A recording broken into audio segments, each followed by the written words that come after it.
The modern global economy was shaped, in part, by a single alumnus from the northern Netherlands, Wim Duisenberg, the very first president of the European Central Bank.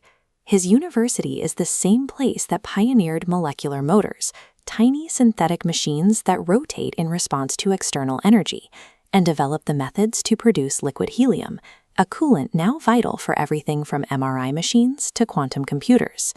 Curious, this track record of 4 Nobel Prizes and major industrial breakthroughs doesn't belong to a household name like Oxford or MIT. It belongs to the University of Groningen.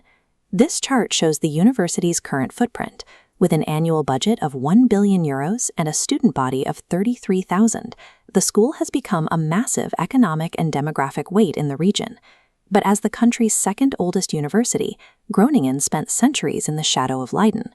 Its current success was a hard-won victory over local politics and physical ruin. For most of its history, Groningen wasn't an established powerhouse. It was an institution fighting for its own existence against shifting borders, wars, and literal fire. To see how it arrived at its current research output, we must look at moments where the school was nearly wiped off the map. The university's founding in 1614 was modest. It launched as a small regional college with only 4 basic faculties: theology, law, medicine, and philosophy. Its first major existential threat arrived in 1672.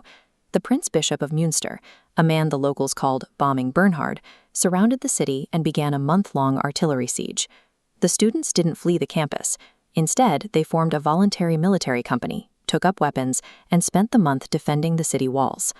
By bleeding together to survive the bombardment, the city and the university fused their identities. They were no longer separate entities. They were a single, shared community. During the French occupation a century later, the school had to adapt politically. It rebranded itself as the Imperial University of Groningen under the oversight of Paris, allowing it to remain the only open university in the Kingdom of Holland. In the 1850s, when the threat of closure loomed once more, the local citizens stepped in. They crowdfunded the construction of this grand academy building to provide the university with a permanent physical hub. But that security was short-lived. In 1906, a massive fire gutted the structure, burning the heart of the campus to the ground. The community immediately rallied to build a second version on the same site, refusing to let the 300-year-old institution disappear. This cycle of destruction and civic rebuilding proved that the region would protect the university at any cost, clearing the way for a new era of scientific exploration. The legal shift happened in 1876. The Higher Education Act changed the school's primary mission. It was no longer just for teaching, but was now legally required to conduct original research. This new focus produced immediate results. Aletta Jacobs became the first woman in the Netherlands to earn a medical degree, completing her MD at Groningen in 1879. Then came physicist Fritz Zernike. He won the Nobel Prize for inventing the phase contrast microscope, a tool that translates light phase shifts into brightness, allowing biologists to see living, transparent cells for the first time. That tradition continued into the 21st century, with Ben Feringa winning a Nobel for creating functional motors made of single molecules. After centuries of fighting for its right to exist, the university used its security to establish a permanent presence on the global scientific stage.